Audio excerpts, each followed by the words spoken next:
بسم الله الرحمن الرحيم. الحمد لله الذي أنزل على عبده الكتاب ولم يجعل له عوجا قيما لينذر بأسا شديدا من لدنه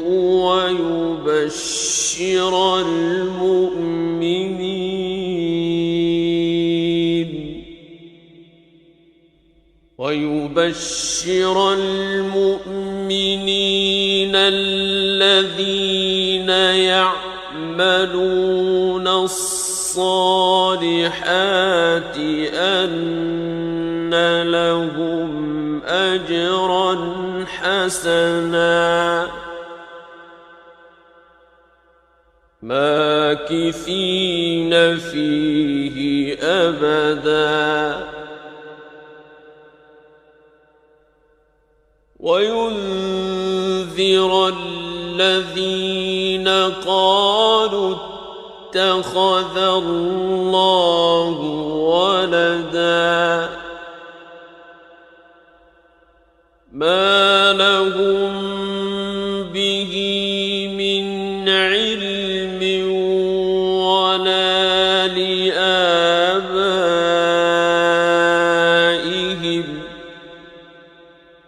كبرت كلمة تخرج من أفواههم إن يقولون إلا كذبا فلعلك باخع نفسك على آثارهم إن لم يؤمنوا بهذا الحديث أسفا إنا جعلنا ما على الأرض زينة لها لنبلوهم أيهم أحسن عملا وإنا لجاعلون ما عليها صعيدا جرزا أم حسبت أن أصحاب الكهف والرقيم كانوا من آياتنا عجبا إذ أوى الفتية إلى الكهف فقالوا ربنا آتنا من لدنك رحمة وهيئ لنا من أمرنا رشدا فضربنا على آذانهم في الكهف سنين عددا ثم بعثناهم لنعلم أي الحزبين أحصى لما لبثوا أمدا نحن نقص عليك نبأهم بالحق إنهم فتية آمنوا بربهم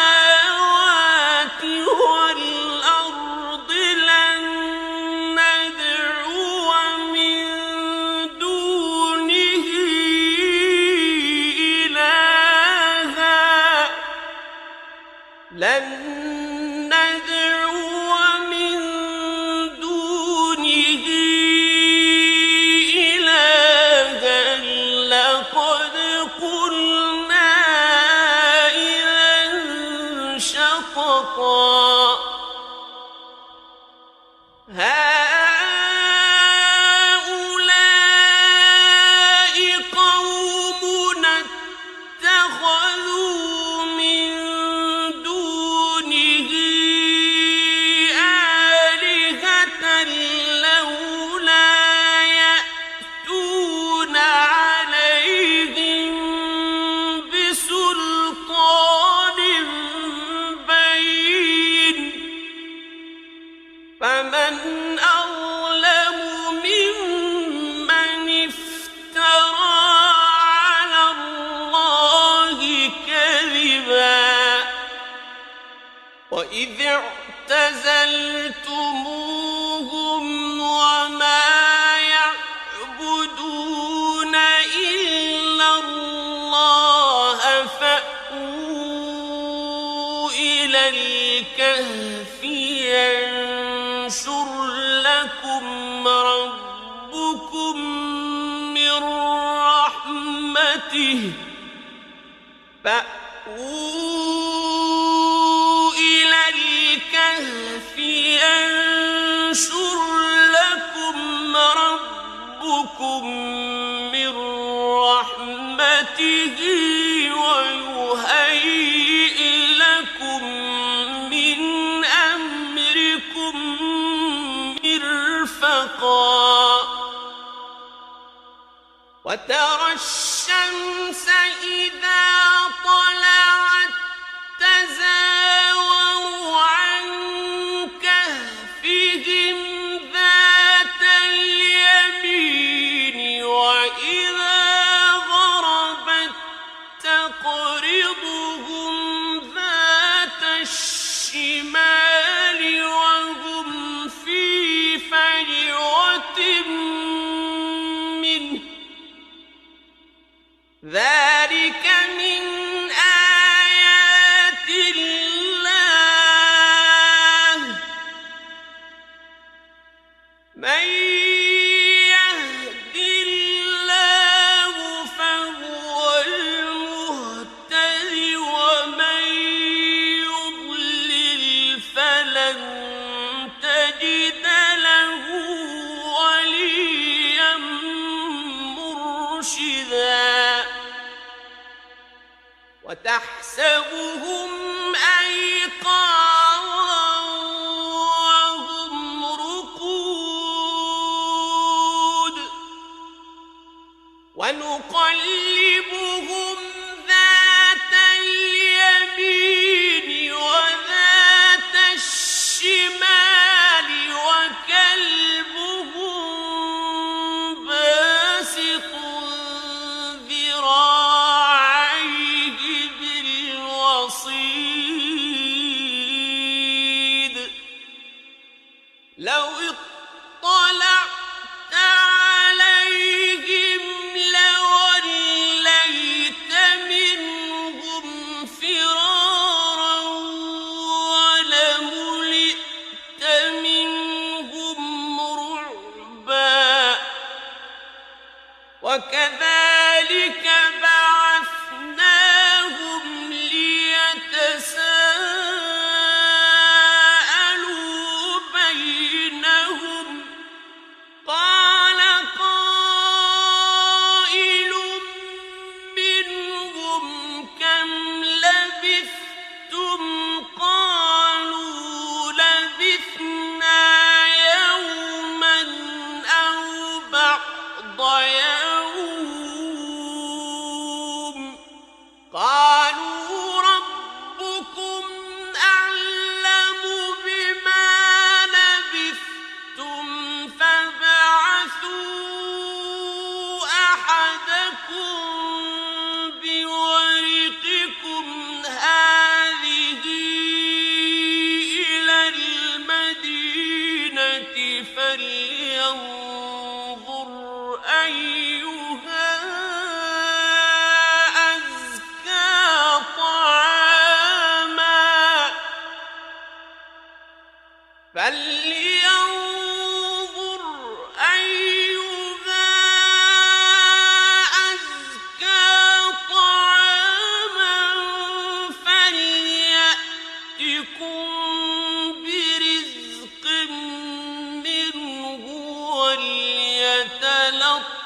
ولا يشعرن بكم أحدا إنهم إن يظهروا عليكم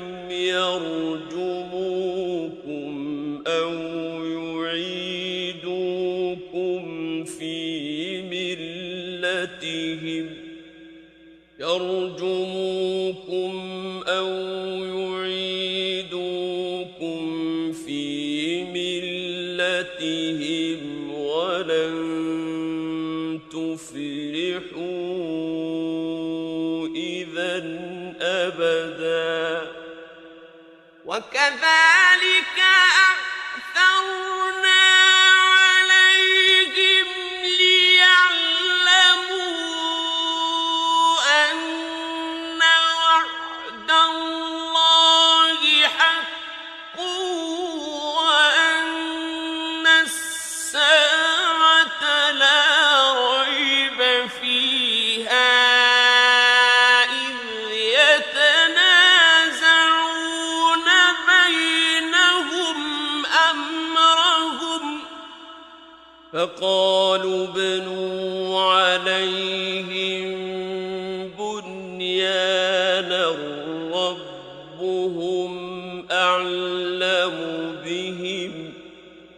قال الذين غلبوا على أمرهم لنتخذن عليهم مسجدا سيقولون ثلاثة رابعهم كلبهم ويقولون خمسة سادسهم كلبهم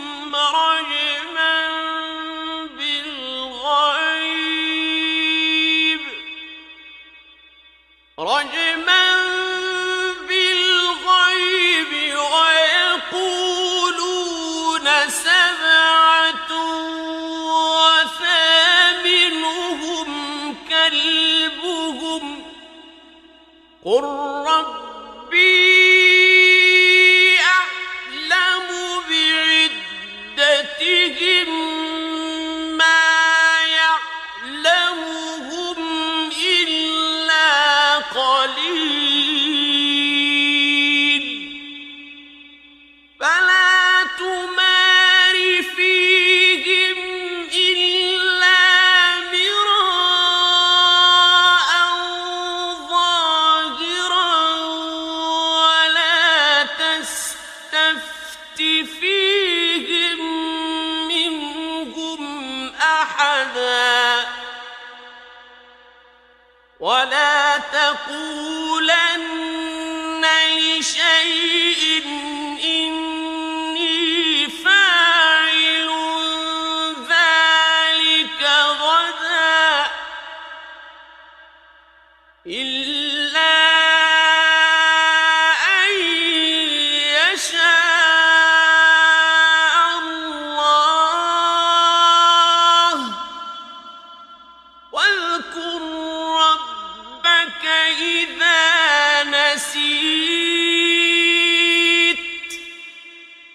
وقل عسى أن يهديني ربي لأقرب من هذا رشدا ولبثوا في كهفهم 300 سنين وازدادوا 9 قل الله أعلم بما لبثوا له غيب السماوات والأرض أبصر به وأسمع ما لهم من دونه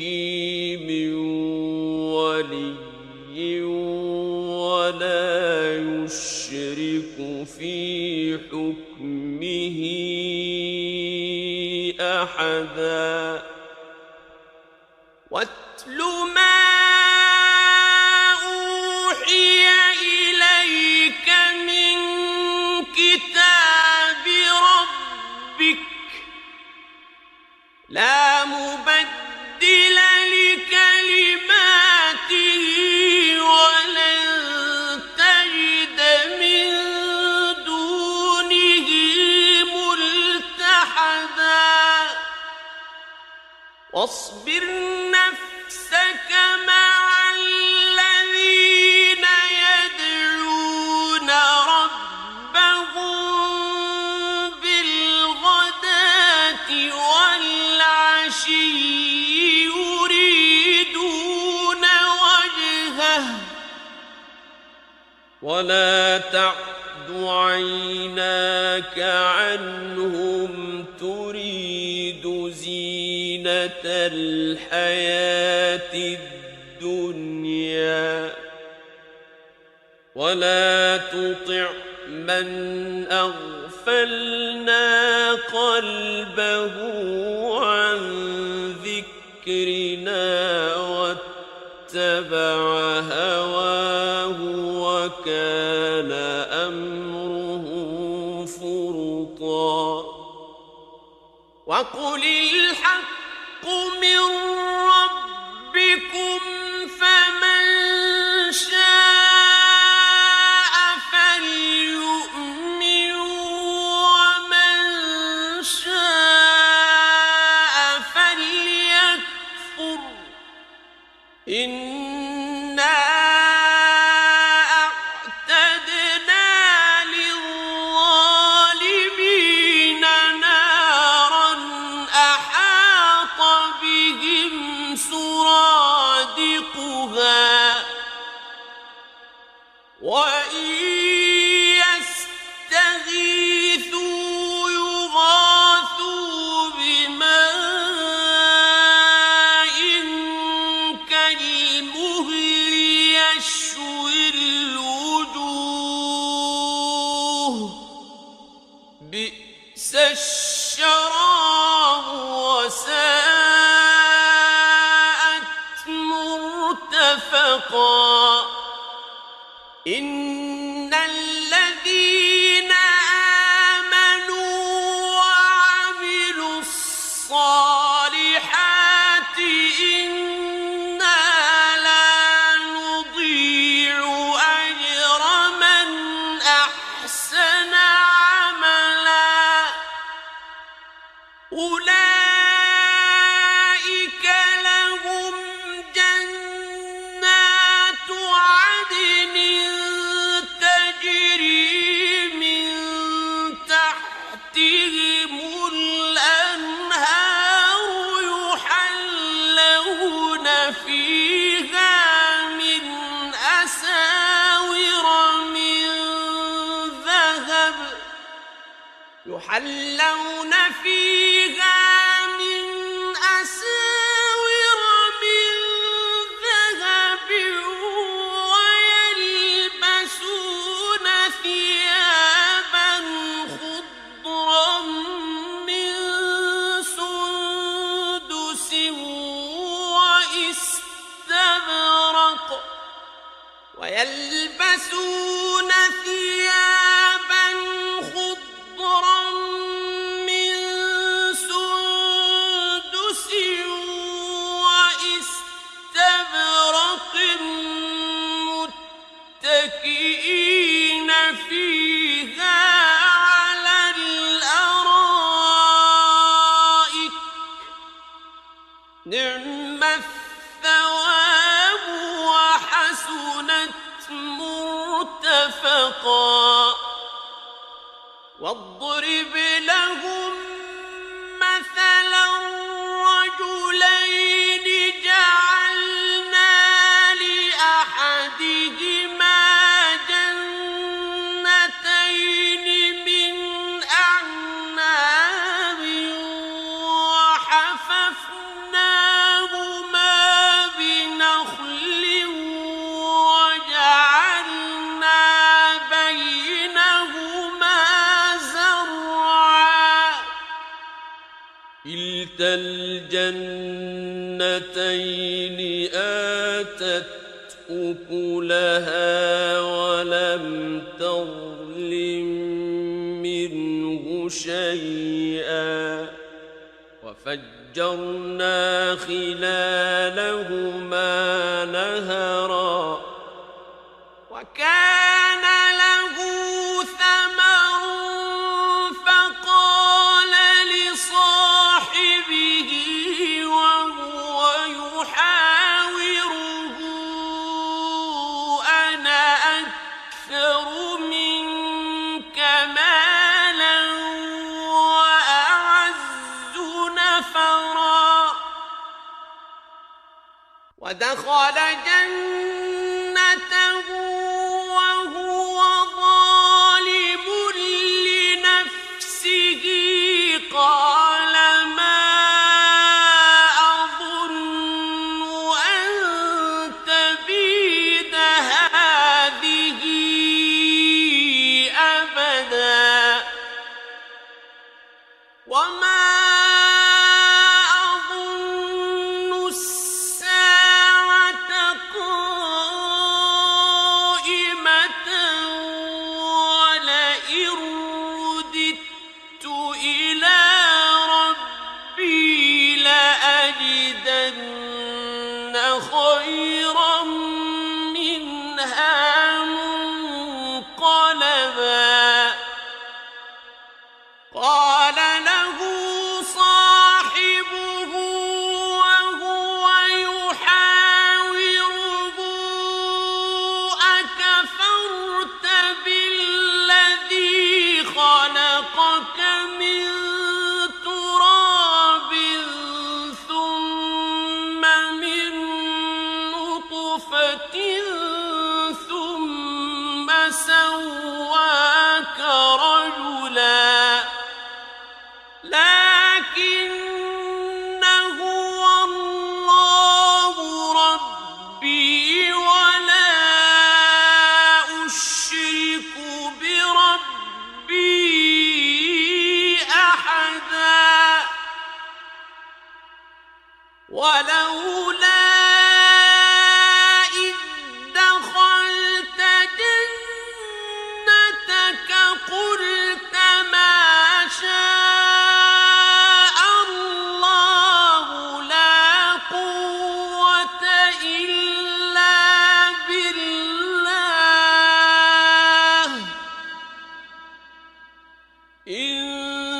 ترني أنا أقل منك مالا وولدا فعسى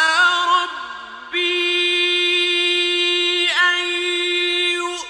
يؤتيني خيرا من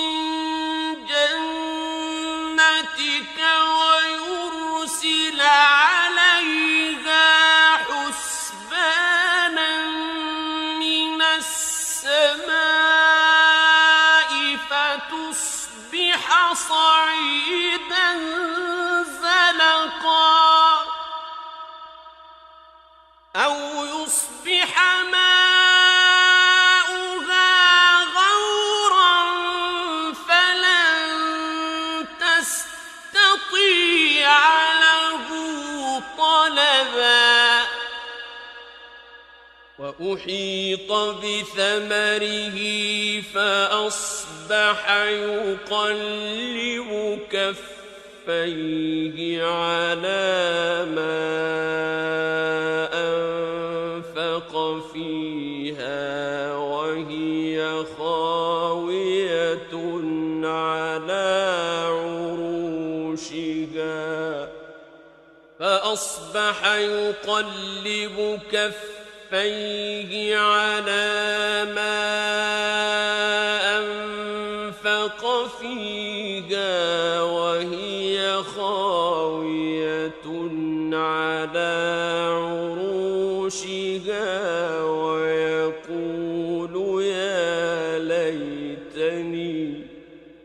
ويقول يا ليتني لم أشرك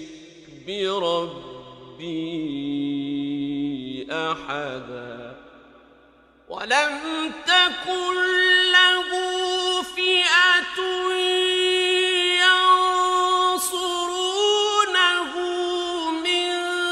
دون الله وما كان منتصرا هنالك الولاية لله الحق هو خير ثوابا وخير عقبا واضرب لهم مثل الحياة الدنيا كماء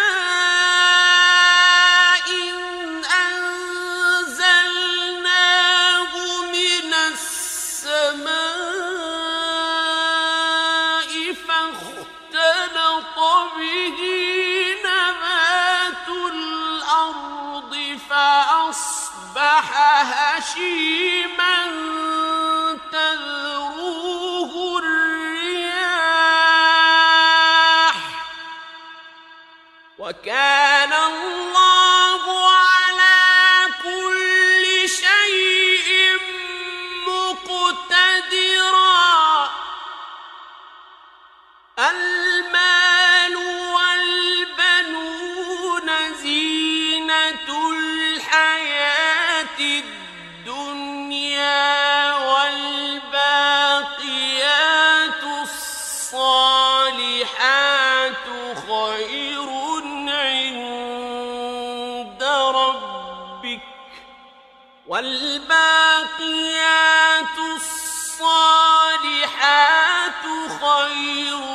عند ربك ثوابا وخير أملا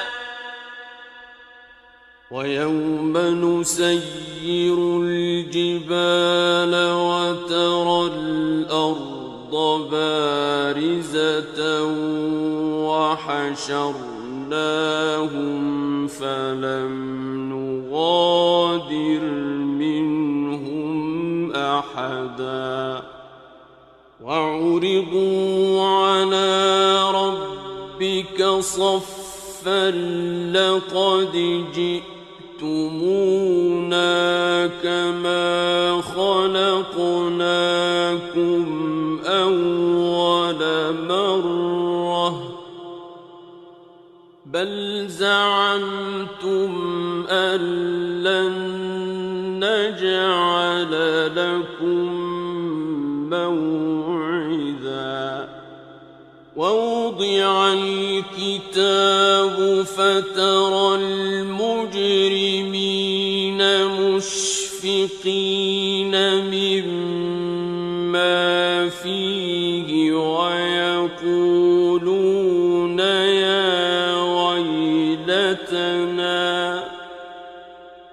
ويقولون يا ويلتنا ما لهذا الكتاب لا يغادر صغيرة ولا كبيرة إلا أحصاها ووجدوا ما عملوا حاضرا ولا يظلم ربك أحدا وإذ قلنا للملائكة اسجدوا لآدم فسجدوا إلا إبليس كان من الجن ففسق عن أمر ربه أفتتخذونه وذريته أولياء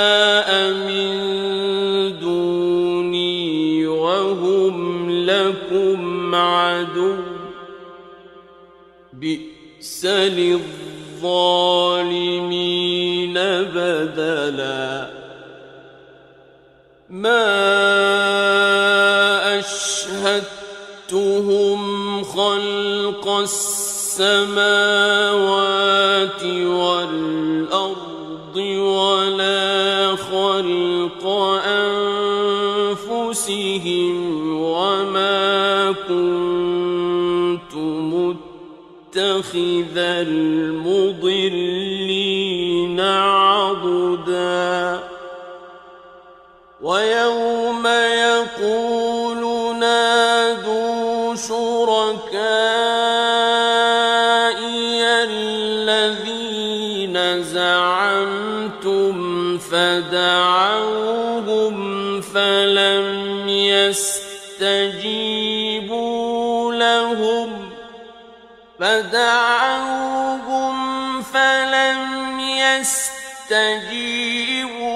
لهم وجعلنا بينهم موبقا ورأى المجرمون النار فظنوا أنهم مواقعوها ولم يجدوا عنها مصرفا ولقد صرفنا في هذا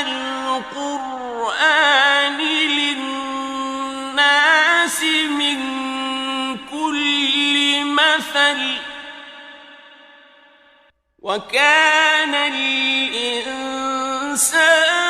أكثر شيء جدلا وما منع الناس أن يؤمنوا إذ جاءهم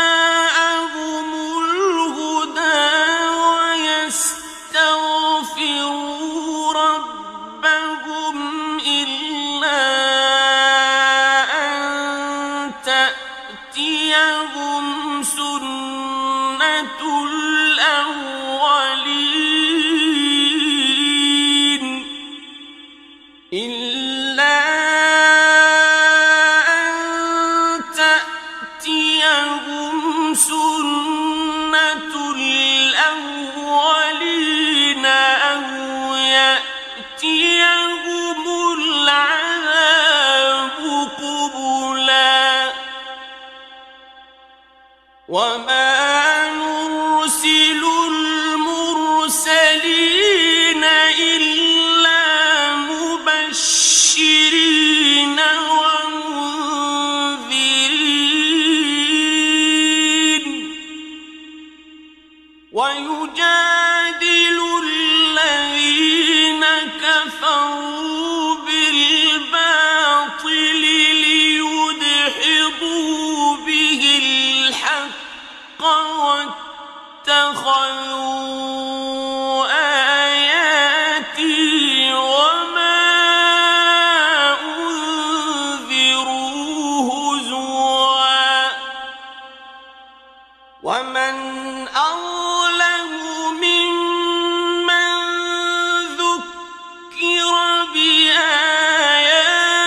ربه فأعرض عنها ونسي ما قدمت يداه إنا جعلنا على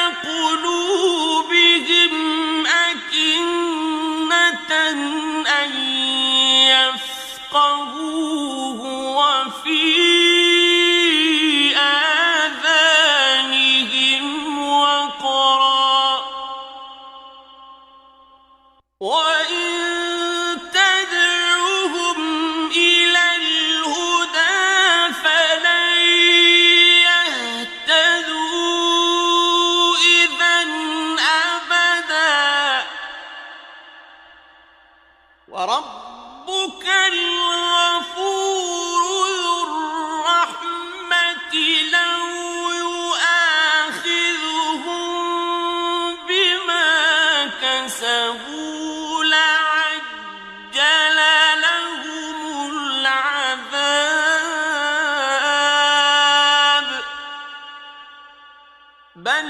لهم موعد لن يجدوا من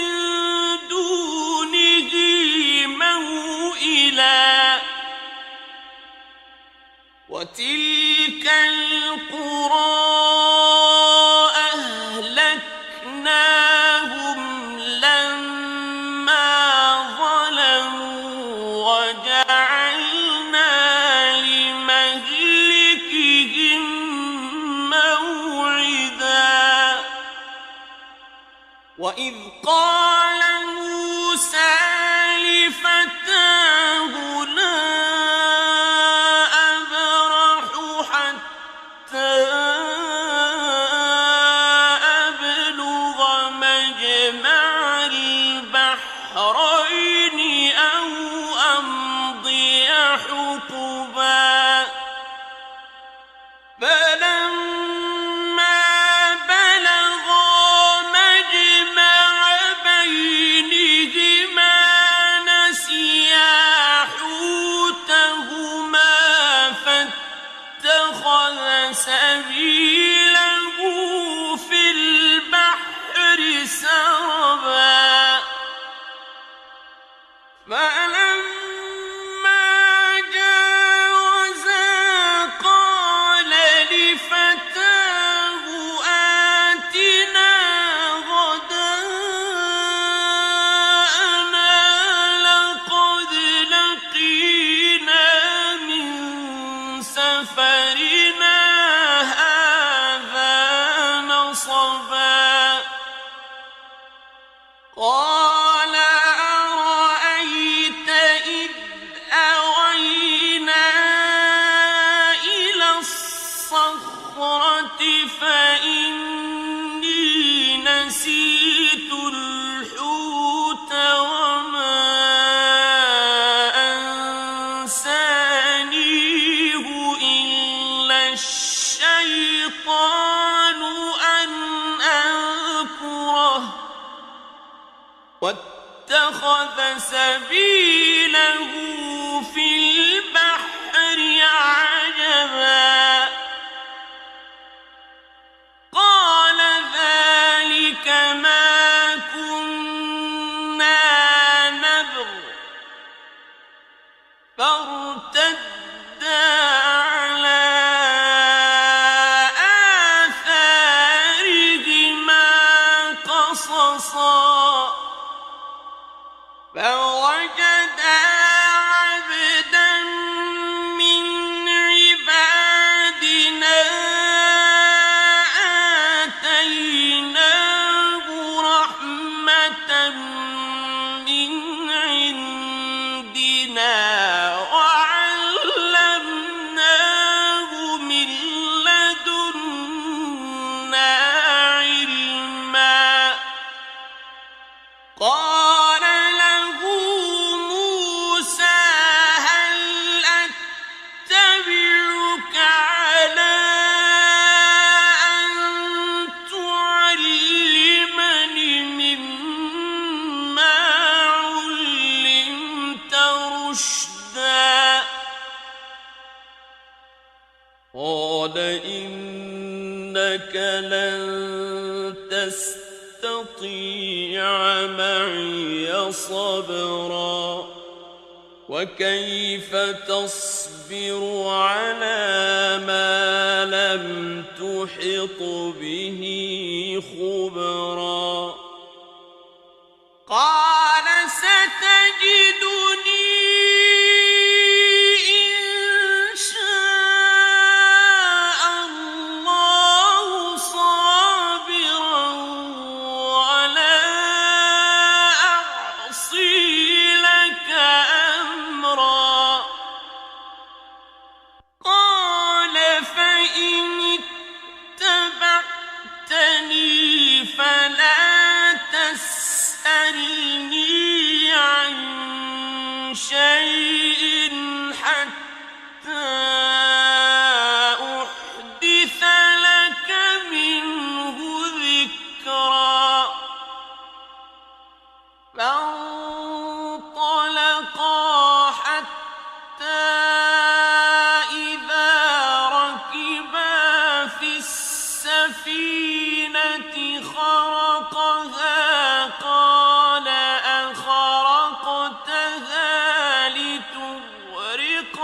أهلها لقد جئت شيئا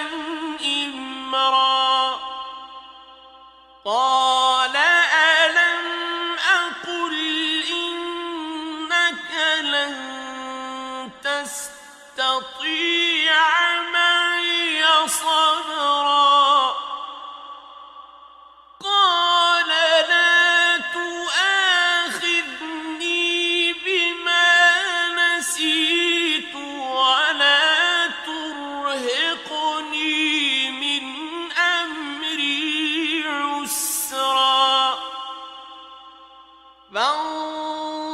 فانطلقا حتى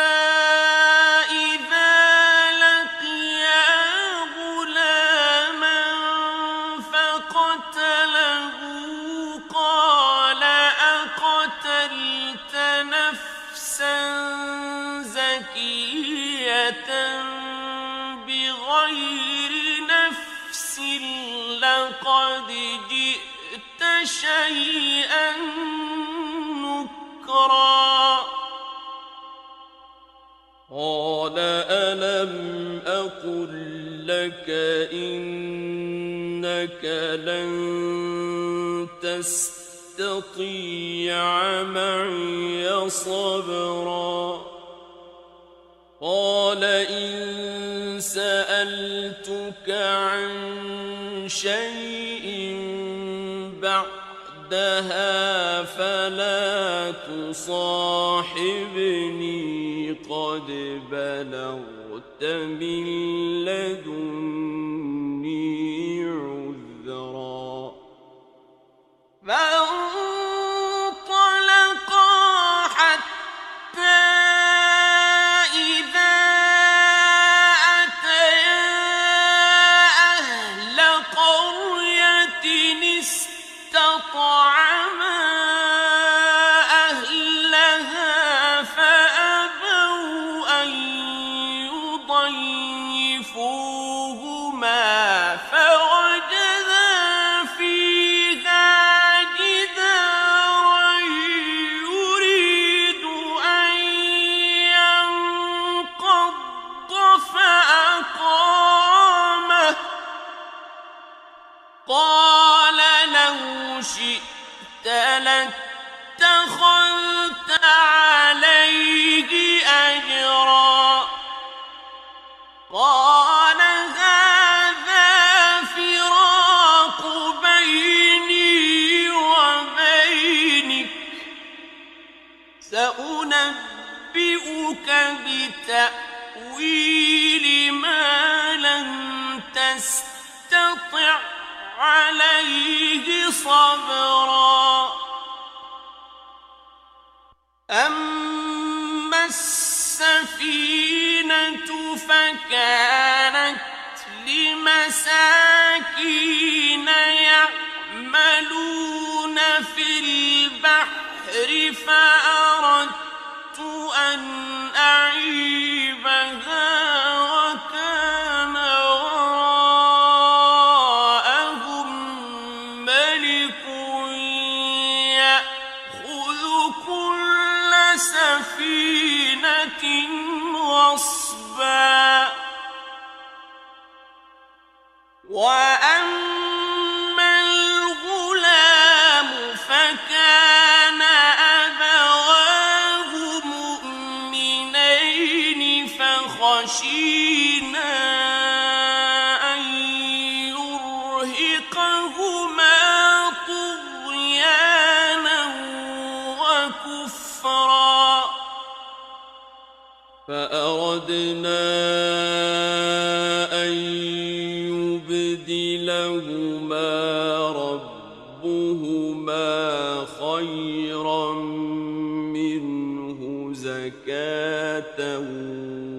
وأقرب رحما وأما الجدار فكان لغلامين يتيمين في المدينة وكان تحته كنز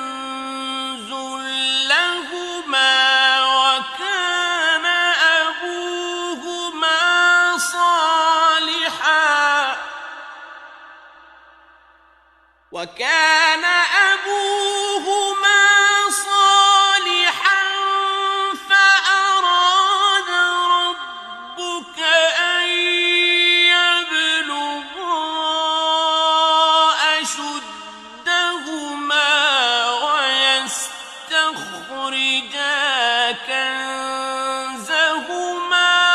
رحمة من ربك وما فعلته عن أمري ذلك تأويل ما لم تسطع عليه صبرا ويسألونك عن ذي القرنين قل سأتلو عليكم منه ذكرا إنا مكنا له في الأرض وآتيناه من كل شيء سببا فأتبع سببا حتى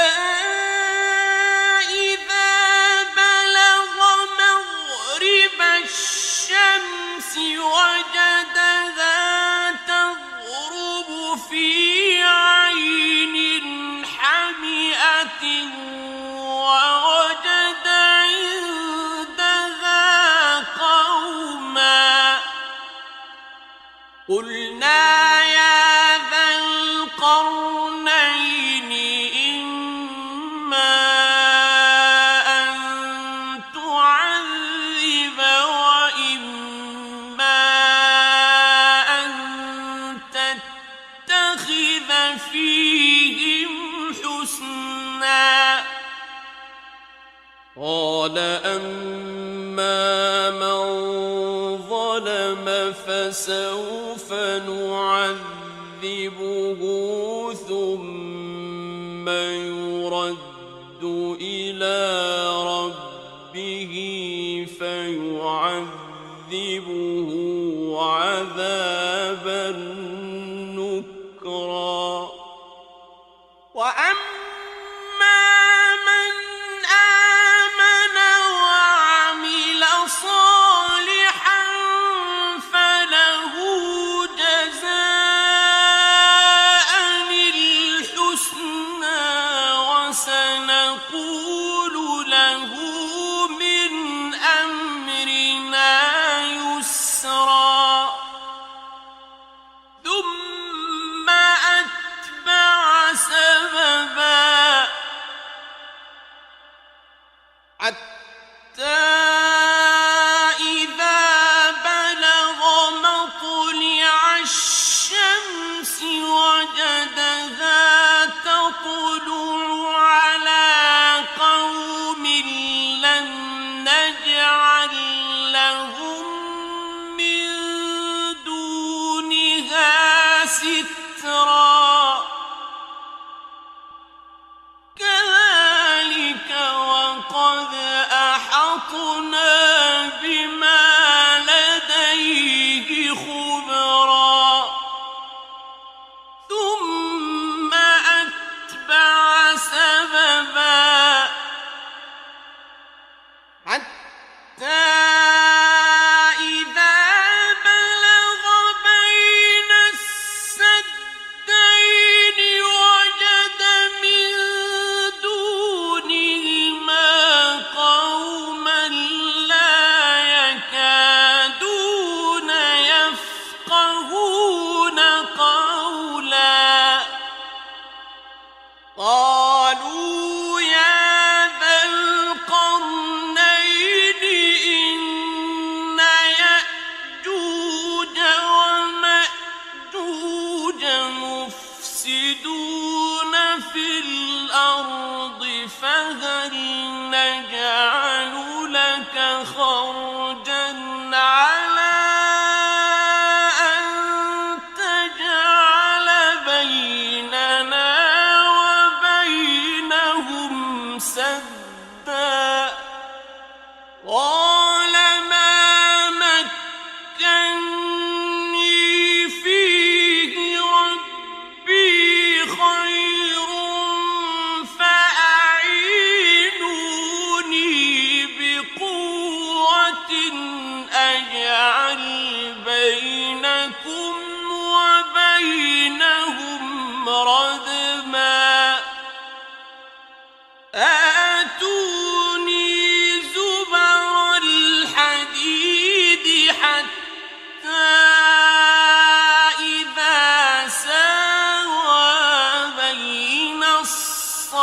الصدفين قال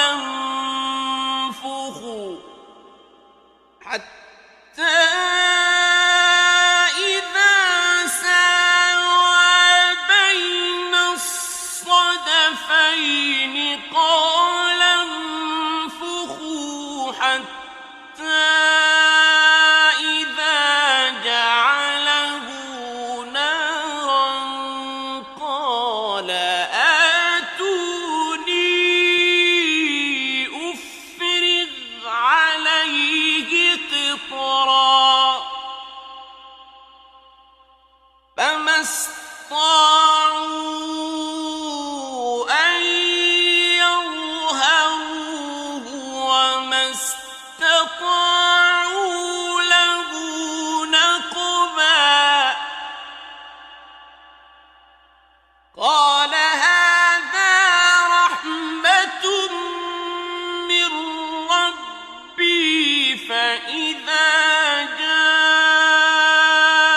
وعد ربي جعله دكاء وكان وعد ربي حقا وتركنا بعضهم يومئذ يموج في بعض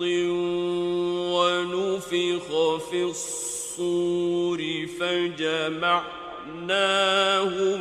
جمعا وعرضنا جهنم يومئذ للكافرين عرضا الذين كانت أعينهم في غطاء عن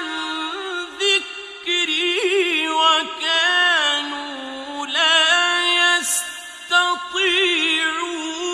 سمعا أفحسب الذين كفروا أن يتخذوا عبادي من دوني أولياء إنا أعتدنا جهنم للكافرين نزلا قل هل ننبئكم بالأخسرين أعمالا الذين ضل سعيهم في الحياة الدنيا وهم يحسبون أنهم يحسنون صنعا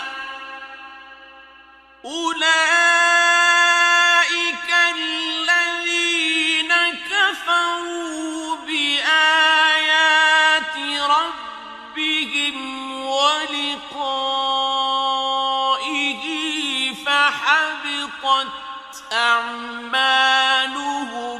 فلا نقيم لهم يوم القيامة وزنا ذلك جزاؤهم جهنم بما كفروا واتخذوا آياتي ورسلي هزوا إن الذين آمنوا وعملوا الصالحات كانت لهم جنات الفردوس نزلا خالدين فيها لا يبغون عنها حولا لو كان البحر مدادا لكلمات ربي لنفد البحر قبل أن تنفد كلمات ربي لنفد البحر قبل أن تنفد كلمات ربي ولو جئنا بمثله مددا قل إنما أنا بشر مثلكم يوحى إلي أنما إلهكم إله واحد فمن كان يرجو لقاء ربه فليعمل عملا صالحا ولا يشرك بعبادة ربه أحدا